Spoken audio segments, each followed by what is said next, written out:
outside again. I came for the M's, I came for the win. Yeah, me and all my friends. It's a 4th century, man, we all going in. Big bro, I rock tote. Better use what you got, get what you want. Swear to God, since that day, I've been cooking it back, trying to make this shit grow.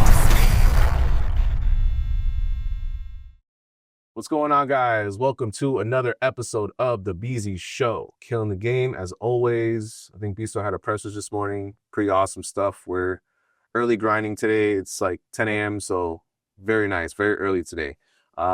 Special guest. We have an amazing mixing engineer, audio engineer, actually a personal friend of the team. So we're super lovely that we could make this happen today. And today we have Taylor Kernohan. Thanks for having me. How you doing, man? I'm doing great, man. Nice. Thanks for having me by. This is awesome. Man. Yeah, for sure, dude. So first pod, right? Very first pod. This Yeah. is like, I stay in the studio. I get locked in there, and they keep the engineers locked away. Yeah, they keep you guys locked away. Yeah. Do you? I was gonna ask. Do you watch pods? Yeah, every now and Okay. again. Cool. It's I listen to pods as well, when I'm running or something like that. Because Very nice. That's actually something. What's funny is actually I'm glad you said that because there's been this thing that actually recently I've had where if you're like in this space, Mhm. I don't know. Maybe it's just me because I'm sure there's mixing engineers and content people. They just like always nerd out and stuff, which I mean I do too. But it's just I feel like there's some times where I'm like, I don't know if I could listen to any music today and just listen to like a podcast instead. Yeah, I mean, I find I have to be in the right headspace to listen to music for pleasure, listen to it for work, so if you're, working on a song all day, working with an artist all day, sometimes on the drive home, it's better to listen to talk radio than listen to more music, So It's funny. like a change of pace, Yeah. a little refresher. That's sort of, or like a podcast instead, Yeah, and that's because I've noticed that too. Even like, I think it's more music. I think content, since I'm like fairly new, 5 years, 6 years in the game, like I'm still very like much into like, all right, let me watch this, or like, how are they filming this, or like Kendrick's video just came out, how did they film it, and like all the cool, but music is like, as I'm in the studio with artists too sometimes, and I'm like, it's just because you hear it, it's just repetitive. Right. It's repetitive, and I think people like that's one thing I think.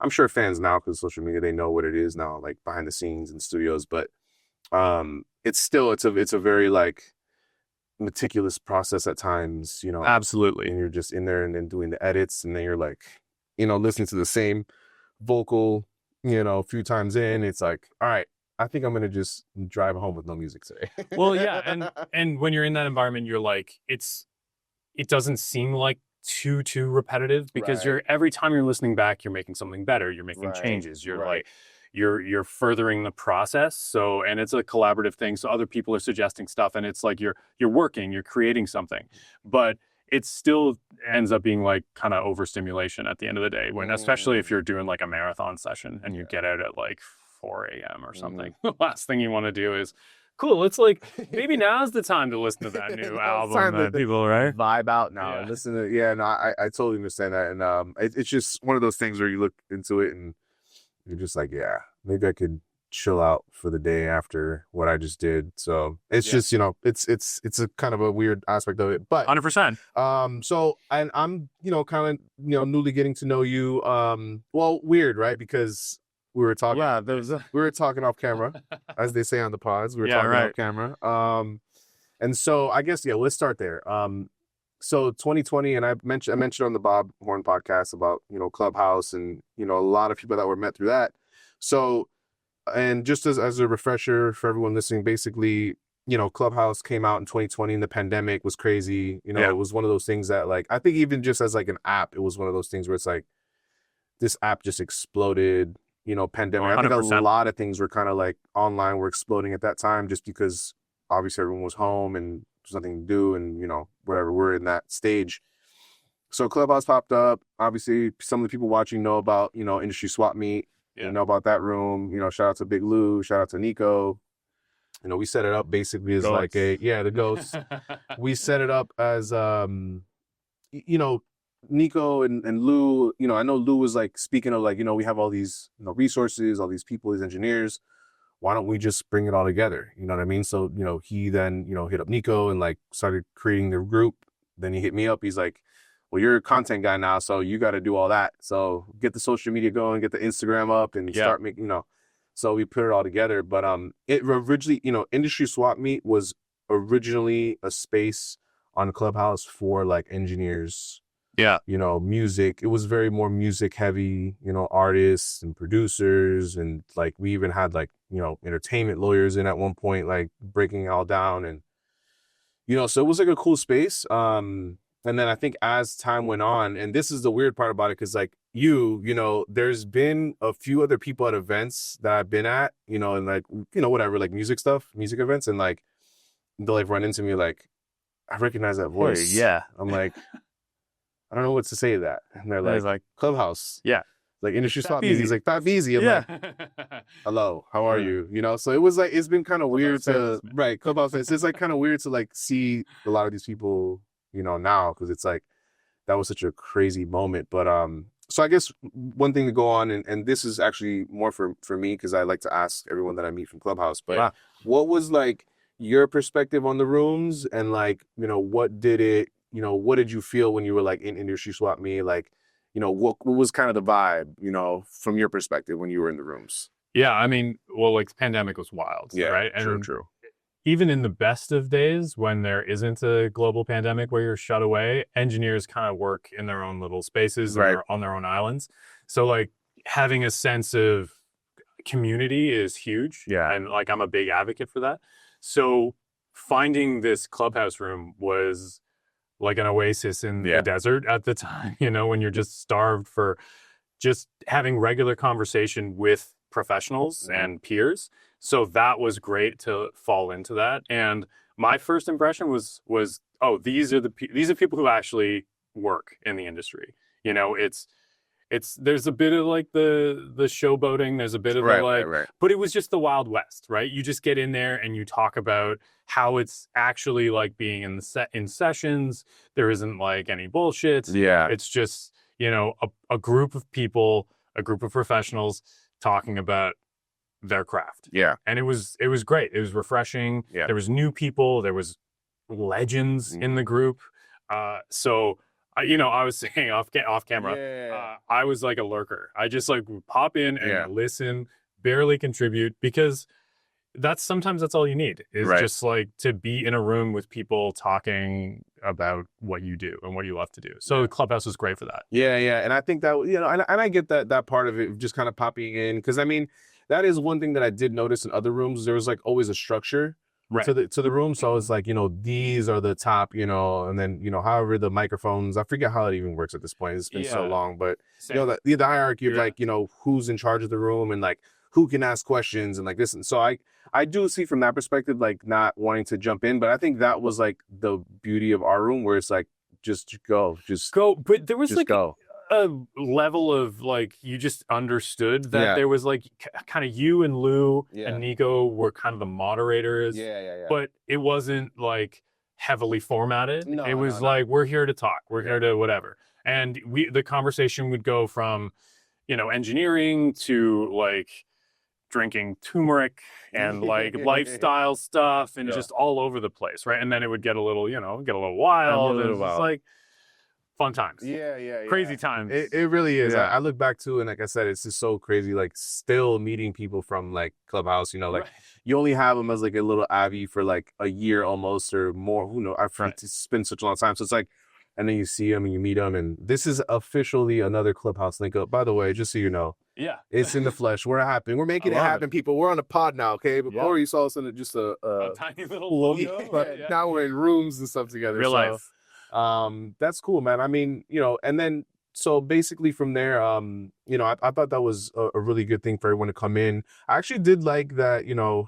Actually, I do want to say this too, and I always want to mention it. R.I.P. Gary Noble, because he was like always in the room, you know what I mean? So sadly, you know, he passed, and like that was pretty crazy, because I think at that point, once it like started to transition back into like real life and stuff, you know, you know, not having those voices, Bob Horn always in there, you know, messing around, but also dropping like gems on people, dude. Gems on people. Hot knowledge. Do you have like, or maybe it's not like a specific thing, but like, do you have something that maybe it's not even from industry swap meet, just could be on that era of Clubhouse, specifically to engineering and mixing? Were there things that you like learned or things that you know, kind of use in the mix that you're like, damn, I didn't even know that was a thing, and now I do it? I mean, it less so like I didn't know that was a thing, and more like I'd never thought to use tools in that way or in that order.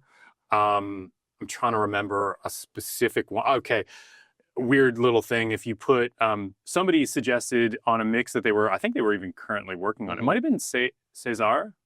Sogby? Sogby, yeah. Might have been him. Shout out Cesar.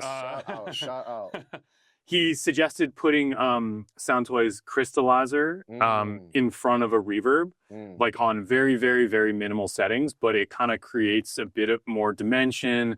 It kind of adds a little something feeding your reverb. And I tried that a couple times. I was like, this is really cool. Yeah. And it's more like I understand that Soundtoys Crystallizer is a tool and reverbs are a tool, but to put them in specific orders and just like rethink of how you go about signal flow and stuff like that. It was more stuff like that. And you're just like, oh, that's really cool. Maybe I'll try that out. Yeah, I think that's the thing too, is like, and just to, you know, the backstory, obviously you guys know SAE, I went to school, but you know, at the end of the day, like, I really went to school just because I was an artist at the time. So it was just for personal, right? Which is kind of wild to like take out a loan to go to school and just to do some like personal work.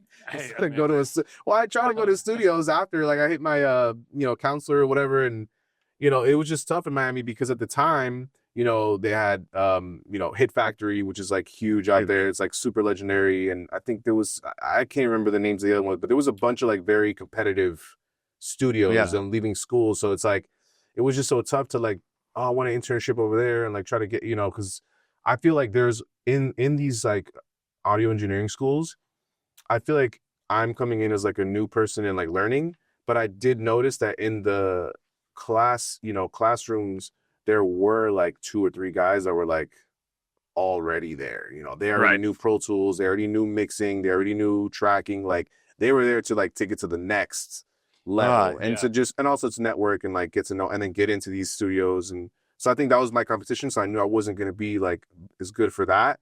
So I actually, and I haven't brought this one up. So this is actually a good one.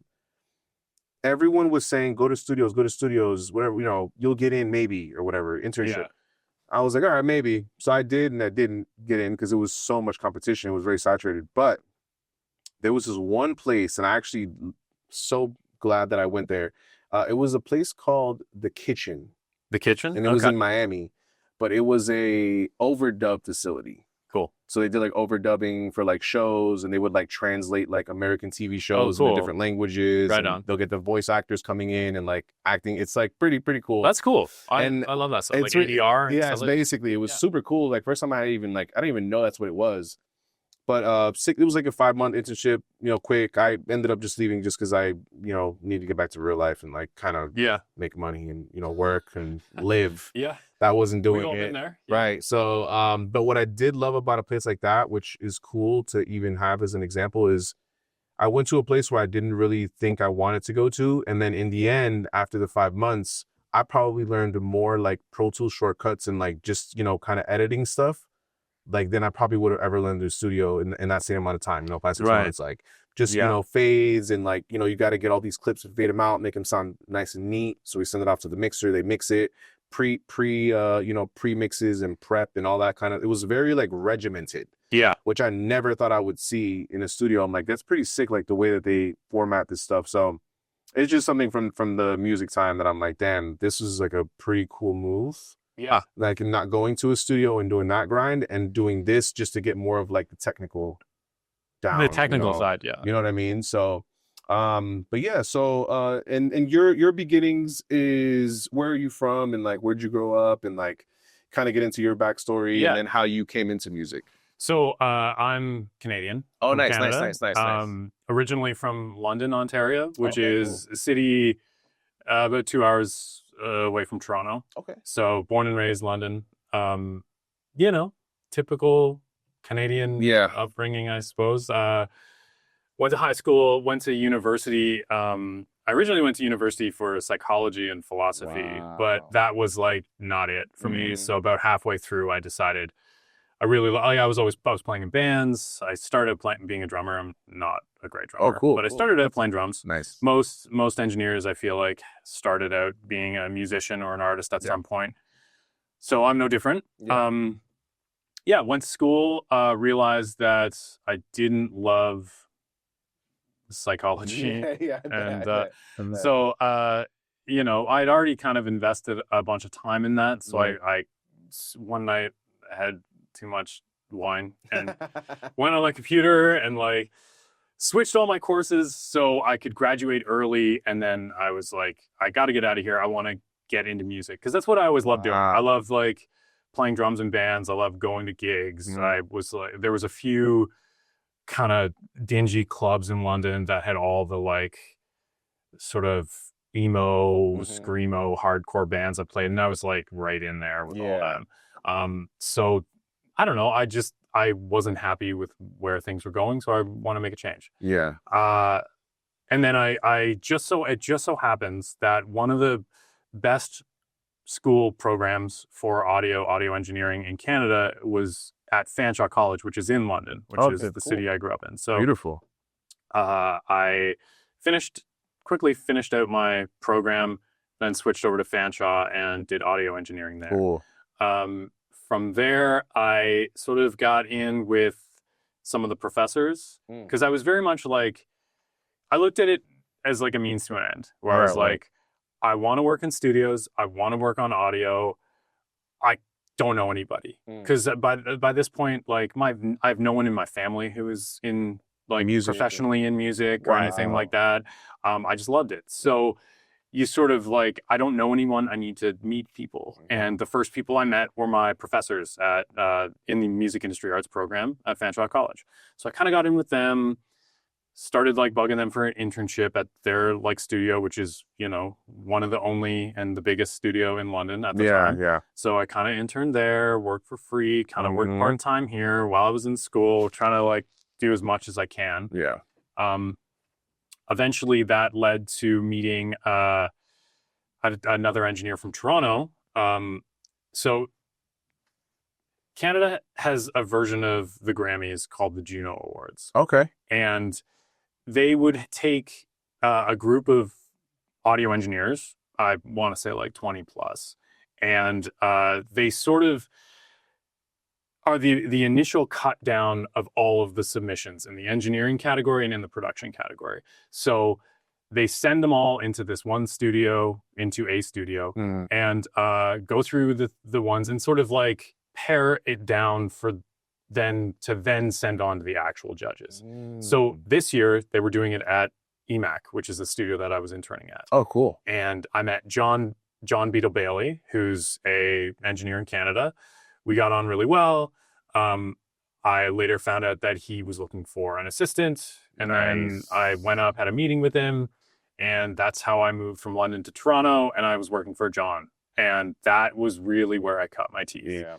John was running a large format multi-room recording studio, working with live musicians, big sessions, working on really great music. Yeah. And it was going. Like, it was moving.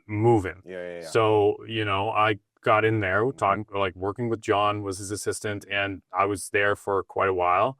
And that's kind of where I learned what it was to be an audio engineer, like technique, working in Pro Tools sessions, working with professional clients, working with talent, famous talent. And that's sort of how I got my like legs under me. Yeah. From there, it was just a matter of like, you want to build your career. Yeah.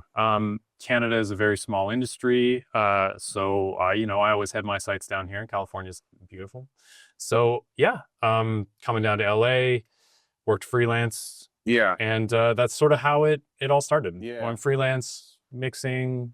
Yeah. It's kind of how I ended up where I am. Yeah. And so so from there, Canada to United States to LA. Yeah. So, what was that transition like? And I know this is like one of my actually questions I have for later, but sure, like that transition from going there and coming here, and then I guess what I'm gonna rephrase this. This will be cut. I'm sorry. love it. The question is basically like, what is like kind of like the difference in sound? I would say that you heard from up there, and I know it's like genre based, and I get that there's specific genres, but is there a difference in how things are done over there versus over here? Maybe like on a sonic level, or just noticeable differences that you saw coming here to the States? I would say not specifically. Like there isn't like an overarching like this is an LA sound and this is a Toronto sound. I will say that the environment I was in Toronto was it was more genre specific. I was working in like kind of jazz and adult contemporary and like kind of muso records, instrumental stuff. Yeah. So working in that requires like pristine audio capture. Like you are like striving for that nth degree of clarity, and it's all about capturing acoustic instruments, live performances, and capturing it in the best way possible, right? The most accurate representation of the sound.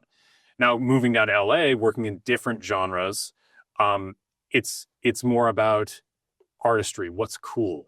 What's like, how can we make this stand out from a like style perspective, So it's less about capturing a pristine performance, and it's more about capturing something cool that evokes something with the listener, which is also like not independent from that. Like you're always looking to capture that performance. It's just stylistically, I think, a different approach. Yeah. And at least that's what I've noticed. Yeah. I love that because, that's something that, I think really, really well, musicians that have like been doing it for many years, they are the ones that like, are in that like precision thing where it's like, I want this thing to sound like this and the mic at this angle, and it's like perfection, with sound. But I do think that that's, maybe over here in the States, obviously you say it's not like, that's not really the main focus, but at the same time, the stylistic thing is also what like, for me, that like kind of excites me a little bit, like why I'm here, why I even moved back to LA, and like, because I think there is something there too where, we want to do something in a style, we want to like just do something different, creative. But now my thing is like, even for me today, and like what I'm trying to like let people know, and just like even in my personal interactions, it's like definitely stylistic, all that stuff, cool. But you definitely need to start bringing in some of that precision stuff. You know what I mean? To like really bridge the gap to like, because I do feel like, so basically in my come up like in Miami and Florida, at the time when I was living there, Broward County. I don't want to say Miami because then people are going to be like, oh, you're from Broward County. So shout out to Kodak because he's from Broward. Anyways, so they, at the time, I was mostly in hip hop. It was like the SoundCloud rappers. Right. So, Lil Pump and Small Perp and XXX and all these guys. Yeah. And I remember from like that precision perspective, because I went to SAE and I was taught to like really get clean sound, clean. You listen to those records and you're like, how is it that like this, it's so like distorted and so like crunchy, and they're going, it's like rock, but it's rap, and you know what I mean? But I think when I was always grateful for that era, because I'm like, okay, things, even though I just said right now they want to bring precision and like stylistic together, at the same time there is that thing of like, who cares, bro? Turn this thing all the way up. You know what I mean? Crunchy, distorted, doesn't matter. Let's just make something really cool. And I think they delivered on that, Yeah, well, at the end of the day, what we're making is art, right? Yeah. So art is like a very subjective thing. Yeah. And it's like what applies to a certain genre, certain artists, a certain project doesn't apply to everything. So like in this case with the SoundCloud rappers and all of like that whole phenomenon, it was like it was almost about being weird and like kind of dirty and gritty and not correct, right? Yeah. Like, and that was part of the art, right? Yeah. Not to get too like highfalutin about it, but like it's like that's all we're doing. Yeah, true. Like, just quickly going back to the musicians in Canada as well. Like we had some incredible musicians in Canada, right? So like that was kind of my first experience working with professionals high caliber, and you want to make sure that you're getting it right for them. True, right? True. Because it at the end of the day, what we do is a service industry. So you want to service the art, whether it be like SoundCloud stuff or like pristine audio quality, whatever the artist wants, whatever suits them, that's what you're giving. Yeah. I love it. And for me, it's like, it was just so interesting to me, I guess, at the time. It kind of didn't make sense to me. I was like, I don't understand how this can even like the shows I went to, and like, a lot of those kids at the time were doing the similar stuff. So they were just like totally distorted. There was like, it hit, like people showed up to the shows or packed venues, and like everything was crazy. And then there were also like the counter people like to that, which were like, people doing write-ups in Miami at the time of like, these shows are not it, and the sound sounds like total garbage or whatever. And even though like that was being said, throughout the, culture at the time down there, it's like the fans didn't give a damn. They were like, bro, I want to rage. And I went to a couple of those shows and I'm like, holy and raged. It's insane, dude. Insane. Shout out to those SoundCloud rappers from back in the day. But hell yeah. So, LA, you're here. And then, so like I said in the beginning, we know, each other through Clubhouse and, that whole thing. Mutual acquaintances. But the mutual acquaintance was like the bridge the gap to today. You know what I mean? 1,000%. So, shout out Bernard Moore. He's one of the, homies on the team. He's the guy, he's the man. He told me like, you were saying like, oh, Big Lou and, Beezy and all these guys, Nico. So I was like, yeah, we should definitely, do the pod. What has been like your experience working in LA? Do you go to studios and kind of freelance? Do you, have artists that you like, I don't want to say like a roster, like a label, but are there like artists you consistently work with, new artists, new clients? Like, how has it been in LA kind of now? LA has been awesome. Nice. So I am fully willing to admit that this is not everybody's experience. Yes. At all. I have a lot of people who tell me that they've had the exact opposite experience down here. But coming to LA has been, there's just a lot happening here. There's like, it's an entertainment hub. Maybe the biggest one in the world. I mean, I don't have any stats. Still, I think still we're here. Like, so definitely still. We're like, cause there's music, there's film, there's gaming, there's like, you name it. Yeah, everything. It's here. And that is a huge draw. So when I came here, I was working freelance and I found everyone was great to talk to. They were like, to try and meet people was very easy. Yeah. People would give you the time of day. People would have a conversation with you. You could have meetings. People would be willing to give you a shot too. Yeah. Which is not necessarily the case elsewhere.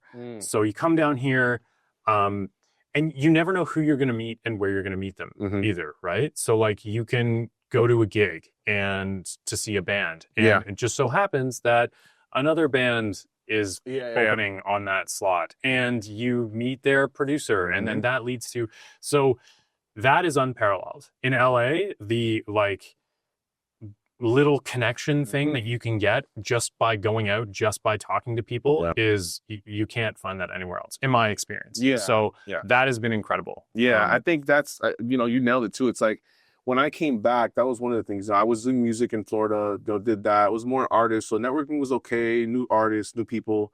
Then I went to Atlanta, linked up with Lou, like that was a whole other thing out there. Right. Like that's a completely different vibe. But still, there is networking. There is a lot going on there. I think I left kind of like as it really started to like become, like that space where it is today. So I don't know if I really took advantage of that. I was only there for like 4 years. So, I mean, I definitely, made connections, did what I had to do, especially through Lou, for sure made things happen. But then coming back to LA, it was like, you're totally 100% right. Like even small events you'd go to or whatever it is that's happening, maybe even like an artist is doing a show and then, the manager's there and then, the next band, them, like a friend that's like a friend with another band. And it's like, there's so many dots connected here that it's like insane. And then again, even like us just coming here today and just, it's a perfect example of it. It's literally come full circle where we met on an app and I was on the other side of the country at the time. I was in Atlanta at that time. So it's like, I was back in Canada. Yeah. Oh, there you go. There you go. COVID, there you right? go. For sure. For sure. So that's insane. So it's like for us to be in this room today, especially through that connection, I think goes to show like that's how kind of it happens here. You know, it's 100%. like if you're out here to do something, it's really comes down to what are you putting, you know, what are you bringing to the room? What are you bringing to the table? Yeah. And what is your like ethic and what's your drive? Because like-minded people here really do connect.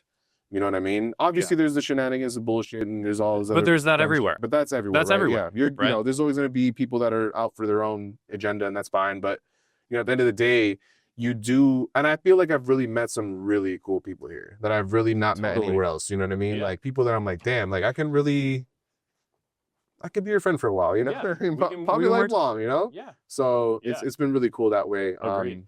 So this part of the podcast is really cool, you know, catching up. I appreciate you again for being here. My pleasure, man. So getting into some questions. I was telling you too, I was telling him before, I want to do maybe like an intro to these questions now, just to make it more like we're doing questions now, even though I've been asking questions, but like it's more like these are the preset ones. These are the preset ones that I'm going to clip out and give to you guys for free and give you guys some real gems. Okay. Cause we're not, you know, we're you know, we're people of stature here, okay? We got connections. We gassing me up here. So, you know, there should be a subscription package, to be honest with you, but I'm gonna be nice and let it ride. So we got questions. Sure. And yeah, we're just gonna go through them. I have probably like around 5 or 6 of them. So we'll just go in and basically just kind of, you know, give me your vibes on them and, you know, kind of go in depth. I know there might be a few like really like technical. I don't know if I had a plugin question. That's one I gotta chill with the plugin questions because I've been getting like hit up and they're like, "Why are you, you know, telling me?" It's like, listen, man, I'm just interviewing guys, you know, guys and girls. They're telling me their stuff. Yeah, I don't have a specific plugin. I do, you know. It's all opinions anyway. Right. It's so hard to like opinions, really applications. Yeah, and at the end of the day, if they're talking, great. I'm down for that too. So let us talk. All right, so let's get started with some questions. Sure. Okay. You started your career in Toronto and have since moved to Los Angeles. How has this transition influenced your approach to audio engineering? And what differences have you noticed between the music scenes in the two cities? So as far as how that's changed my approach to audio engineering, I don't think it's changed my approach necessarily, but I focus on different things down here because artists want different things. I think that's very specific to like the genres I used to be working with in Toronto and the genres I work with now down here. Because it's very project dependent. You know what I mean? It's always project dependent. So my audio engineering style, I don't think has necessarily changed that much, or my approach. As far as the two cities and the music industry, the music scenes, Toronto is it's a much smaller city. Yeah. The industry is much smaller. And LA is a global entertainment hub. So everybody's coming here. There's lots going on. There's lots of projects. There's lots of artists. It just feels like there's a lot going on here. So there's a lot more opportunity. Yeah. In Toronto, there's still opportunity. There's still amazing artists. Canada has some of the best musicians, best artists in the world. But there's just more of that happening down here. Yeah. I agree too. I think obviously just by location and, you know, just how many people come here to move and, you know, approach these industries, music, film, you know, whatever, entertainment. 100% I agree. And I think that's the one thing too that people are like starting to notice is like, you know, you can take advantage of where you are and, you know, still network and still do your thing. But there is something about LA, and I get it, you know, it's expensive, all this. You know, trust me, I understand the drawbacks. We totally understand the drawbacks, you know, and if it came to a place where it just couldn't happen anymore, then I would be, you know, I'd say, hey, you know, it's time to maybe think about something else. Sure. But for me, it's been great. It's been, you know, getting to know people. It's been awesome. The music scene's been great. But yeah, I totally agree with you. Like just the fact that, you know, you can come to a city like this and like literally work with anyone you want, any genre you want, do it, anything really musically you want is like pretty sick. And it's connections just happen. Connections just literally happen. You're meeting people. You're trying to get into the right rooms. You're in the right rooms. Things happen down for sure. Awesome. Love that. All right, cool. So you've contributed to award-winning albums and gold and platinum releases for many amazing artists. Can you share some insights into these projects and what was it like working with such renowned musicians? Sure. I want to be, first of all, I want to be very, very clear that in most, if not all of these projects I've worked on, I was part of a team, right? I'm not the only guy in there doing it all myself. Like the way music gets made, the way the best music gets made is a collaboration among a lot of people. So a part of it was just, I was lucky enough to be in a position, I'm on that team to work on these really great albums. And a lot of it is just like, I mean, we've mentioned this a bunch over this podcast. Is it's your connection, it's your network, it's your community. Really, it's more than a network; it's community. Yeah, actually, I'm glad you said that. We're gonna use that from now on. It's the community. Let's stop talking. Network seems a little. It's a little too calculated and like transactional or something, right? Yes. It really is your community. Yeah. So a lot of these larger projects I've been on, the ones that have like gotten plaques and like won awards or nominations and stuff. It's just been the people I've been working with. And don't get me wrong, like you got to be able to do the job. You got to be able to do it well. When you're put into these situations, you got to be able to perform. Absolutely. So there's an aspect of that, but you have to give credit where credit's due, that it takes a village to make amazing work like that. So I credit the team. I credit the team and the people that have helped me get to where I am to be able to work on stuff like that. Sick. I love that. And that's true too. And I think that's something that, this is obviously like more of like an engaging, like, oh, what was it, with these artists and like, but the reality is like, again, back to like somewhat what we were talking before, it's like the behind the scenes stuff. It's like, obviously, yes, they're probably your favorite artists. We all understand that. Like, we're working with some big time people. They're probably people you listen to every day or whatever. But at the end of the day, these are just people, And I think, 100%. When you're in the seats that you're in the rooms that you're in, some of them rooms that I've been in, it's like, once you take that away, these are just human beings. They want to work. They want to lock in. They really want to like create an awesome, piece of art. So let's just help them achieve that. Yeah. And that's really what I think some of you guys are a little crazy with the fan stuff, okay? You guys are a little crazy. All right, I got another one for you here. Sure. Okay, so let's do it. With so many engineers now working from home setups, how do you balance working in a professional studio versus a more mobile or home-based environments? Do you think the rise of remote workflows has helped or hurt the quality of music production? I think in general, the accessibility of remote mobile workflows, it has been great. Yeah. Like, we have had an incredible amount of cool music that's been made on laptops and headphones and like small little interfaces. Literally. Right. Great music, great art has been made on that, on small setups like that. So overall, I think it's great. I think technology has come a long way and into bridging that gap, into like making it a little bit more murky as to like what is a professional setup and what is a at-home setup. It's kind of like they're living in the same world, right? For a lot of the stuff, there's a lot of companies that have integrated even stuff like room correction now. I know, where it's nuts, like, wild, nuts, so cool. Yeah. So I think the differences now come back to what is a better environment to create in. So if you have a band, right, like a 4-person band, maybe an at-home situation is not the greatest for like having everybody plugged in, everybody's like working on something and fleshing out arrangements, fleshing out songs. Yeah. Maybe you need something more in the professional realm, right? Treated room, amenities, make everybody comfortable, make it feel like it's a live nice room, huge live rooms. Yeah.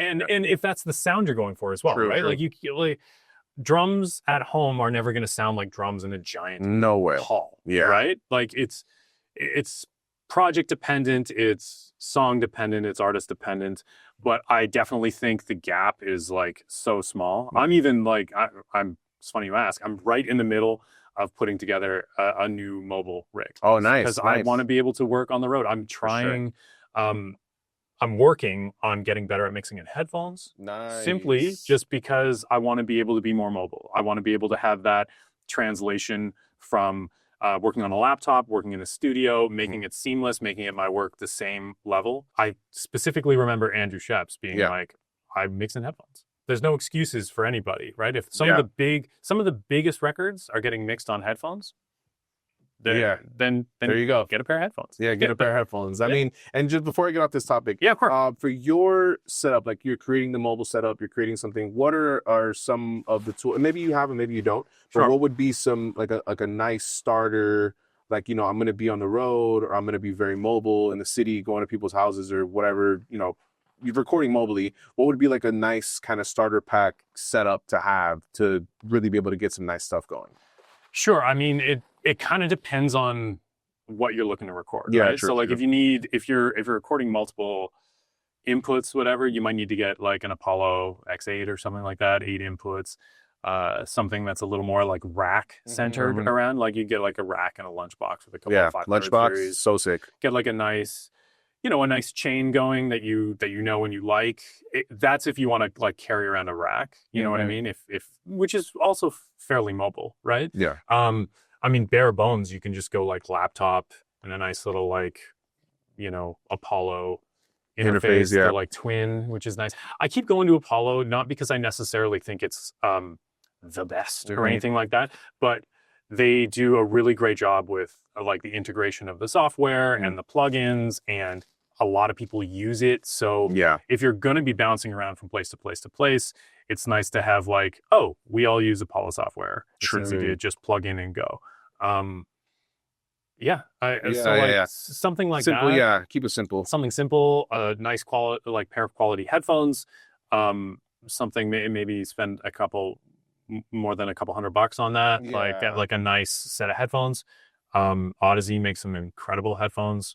The Manny American 500s are like really nice. Really nice. Shout out Odyssey. Let's get some of those over here, you know, if you don't mind. But that kind of setup would be great for anyone. For mobile. Okay, that's for sure. That sounds good. I mean, and you know, for anyone listening who's starting off or like wants to get more mobile, like obviously things to keep in mind, you know, because that's, you know, if you're moving around and you're doing all these things, you want to be mobile but still have good quality and not, you know, get, you know, lost in trying to overspend on things you don't need to, and get, you know, keep it to what you need. Yeah. And if you can add some things, you know, the budget seems a little more than you originally thought, then like, okay, cool, maybe we could do this, not do that, whatever. But I love that. Yeah. At the end of the day, it's like it comes down to the song. Yeah, true. Right. True. If you can get a microphone in front of somebody that's doing something, it's capturing the performance is really what it's about. So there you go. Yeah. There you go. You said it. Okay, so we have a few more.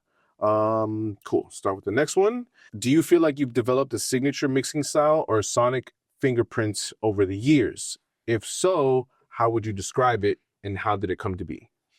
So that's actually something I really am hoping I don't develop. When I approach mixing, my primary goal is to serve the song, serve the artist, and I think it's sort of counterintuitive to like force my own sonic fingerprint on somebody else's work. It's more about what's bringing out what's best in the song, what's best, what the artist wants. So what I try and do is when I'm mixing, I try and be like very transparent in the process, and try and deliver on that. So it's really something I'm actually trying not to have. I would rather bring out what's already there and bring the artist's vision to the end. Yeah.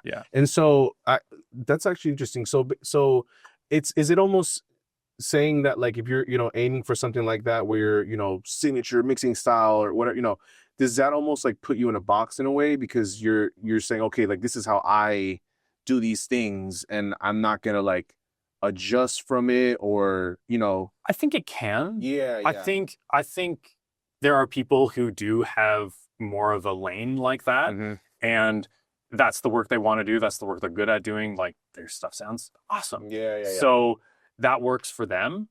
But that's also not necessarily something. I love so many different kinds of music. So I don't necessarily want to just be the guy who has like slamming rock drums or like pristine vocal lines or whatever. It's like certain songs require the drums, certain songs require that of vocals. And I want to be able to serve the song. Dope. That's a really good way to put it. Because even I, you know, and I got these questions and I'm looking at it, that's a really good pushback, because that's also another thing of like AI and all that stuff. It's like, you're not taking over, because you ask the question, keeping someone in a box, and it's like they're not going to be in that box. Yeah. So I'm actually glad but then also, like you said, I'm sure there are people that have like signature sounds and like this is what they do, and they kind of keep it that way. So awesome, I love that. Okay, so couple more. Yeah. Huge. This is going to be huge. I like this one because it's kind of we don't have to go too in the weeds, but how do you view the importance of accurate crediting in the music industry, and how has platforms like Muso.ai impacted your professional recognition? So I think crediting is extremely important, as it is for, in film. Yeah. And crediting is like our resume, it's our portfolio. And it shows that I've worked on these records.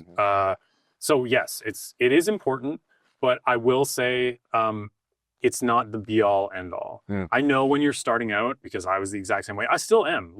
People get miscredited all the time, or not credited, or they spell their name wrong in the liner notes. And there is no formalized version of how credits should be.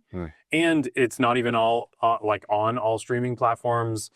So platforms like Muso.ai and Jaxsta they're great. They're trying to bridge that gap. I don't know. I can't speak to how well it is, how well they're doing. Right. I think it's a great thing. But at the end of the day, your reputation spreads through community, like we've said. And credits are important because it shows that these artists have trusted me with their work, and they're willing, they put it out. They're willing to put my name on it.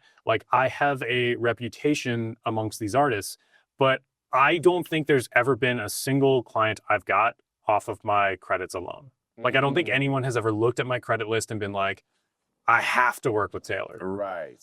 It's nice as a compliment. It's nice to be like, oh, it legitimizes Taylor.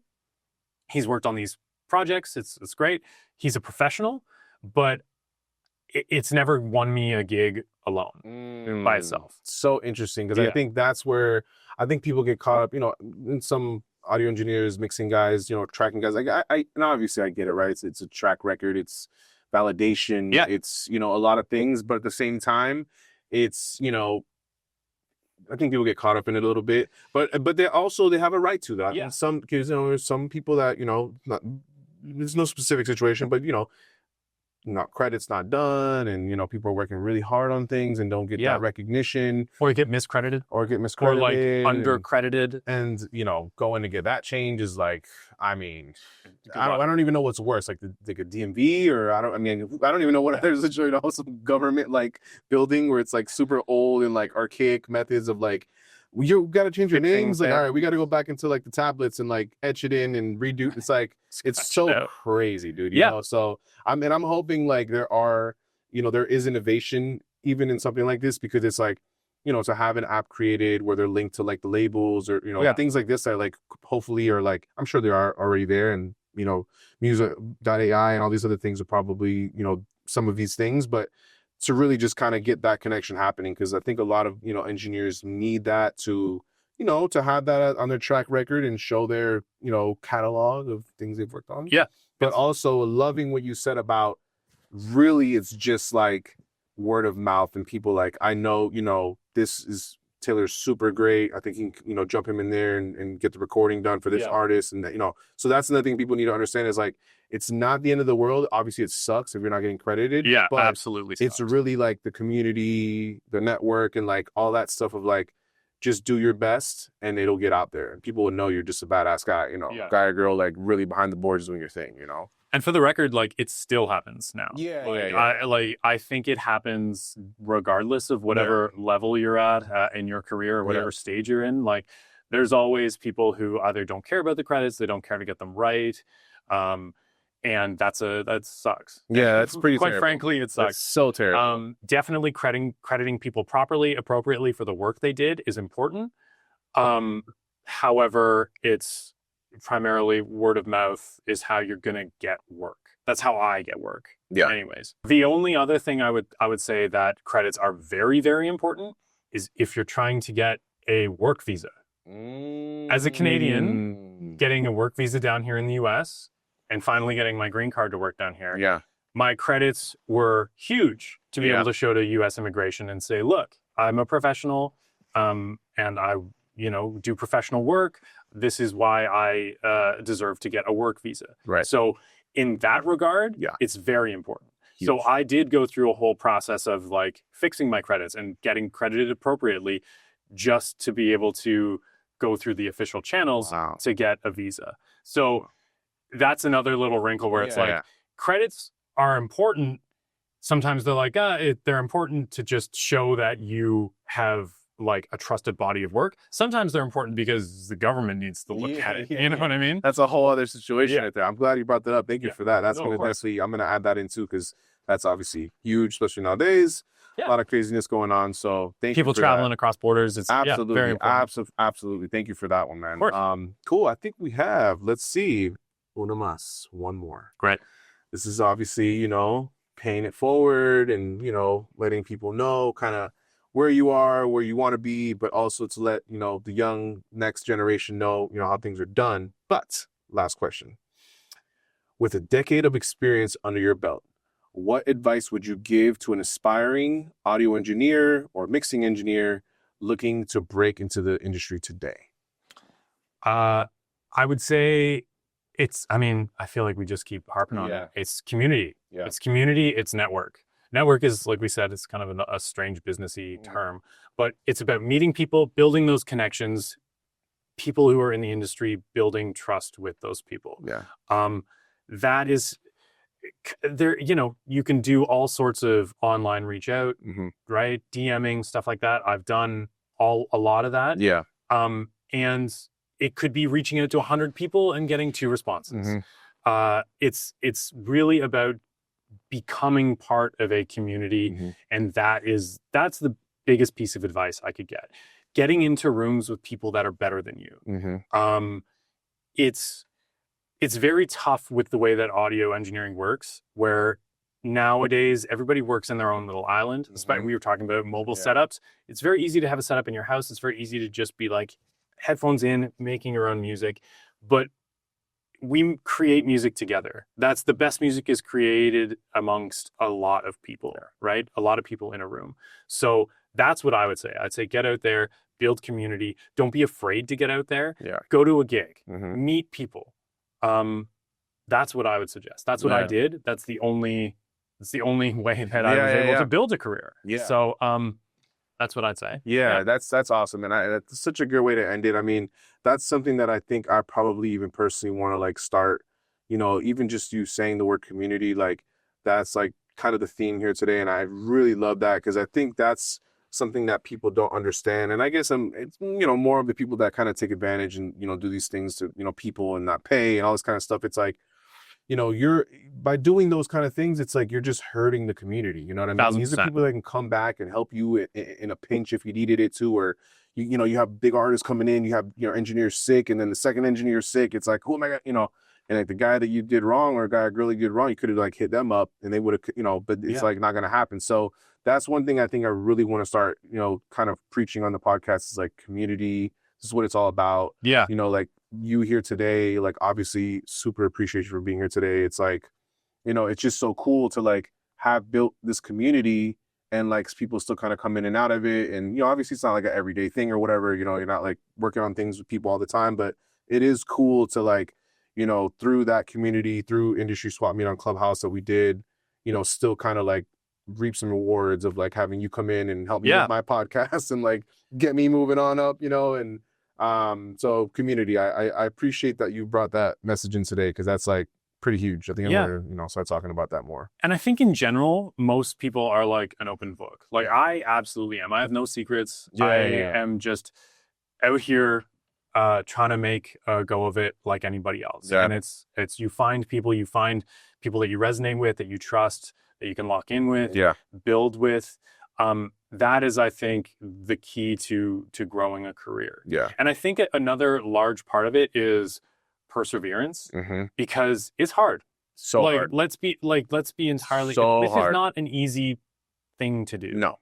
And it's being able to get up the 10th time after being knocked down 9. It's what you just brought up a quick example where like somebody did you wrong and you're kind of like bitter about it. It's like, great, you learn from that, but you don't let that stop you from meeting other people and from doing other opportunities. You know what I mean? It's sort of, you have to constantly have that like get up and go again. Yeah. And anyone I know who's had any sort of long-lasting career in this, you've been through it. Everybody's been through the same similar stories here, there, everywhere, but you just hang on, you keep working, you find your people who you vibe with, and you grow with them. Yeah. So good. Such a good way to end this show. God, that was great.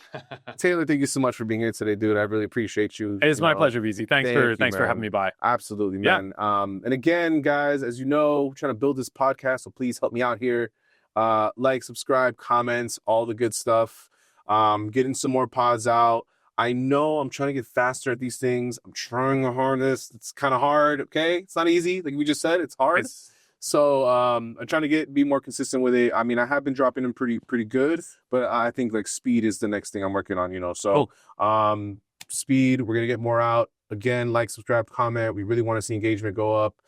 New stuff coming soon. And yeah, I'll see you guys on the next one. Peace out, guys. See ya. Peace.